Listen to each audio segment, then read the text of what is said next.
جب تمہارے پروردگار نے فرشتوں سے کہا کہ میں مٹی سے انسان بنانے والا ہوں، جب میں اس کو درست کر لوں اور اس میں اپنی روح پھونک دوں تو اس کے آگے سجدے میں گر پڑنا، سو تمام فرشتوں نے سجدہ کیا مگر ابلیس کہ وہ اکڑ بیٹھا اور کافروں میں ہو گیا۔ اللہ نے فرمایا کہ اے ابلیس، جس شخص کو میں نے اپنے ہاتھوں سے بنایا اس کے آگے سجدہ کرنے سے تجھے کس چیز نے منع کیا؟ کیا تو غرور میں آ گیا یا اونچے درجے والوں میں تھا؟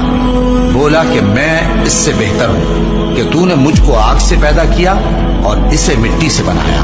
فرمایا بس یہاں سے نکل جا، تو مردود ہے اور تجھ پر قیامت کے دن تک میری لعنت پڑتی رہے گی۔ کہنے لگا کہ میرے پروردگار، اچھا تو مجھے اس روز تک کہ لوگ اٹھائے جائیں مہلت دے۔ فرمایا کہ تجھ کو مہلت دی جاتی ہے اس روز تک جس کا وقت مقرر ہے۔ کہنے لگا کہ مجھے تیری عزت کی قسم، میں ان سب کو بہکاتا رہوں گا سوائے ان کے جو تیرے چنے ہوئے بندے ہیں۔ فرمایا ٹھیک ہے، اور میں ٹھیک ہی کہتا ہوں کہ میں تجھ سے اور جو ان میں سے تیری پیروی کریں گے سب سے جہنم کو بھر دوں گا۔ اے پیغمبر، کہہ دو کہ میں تم سے اس کا صلہ نہیں مانگتا اور نہ میں بناوٹ کرنے والوں میں ہوں۔ یہ قرآن تو اہل عالم کے لیے نصیحت ہے اور تم کو اس کا حال کچھ وقت کے بعد معلوم ہو جائے۔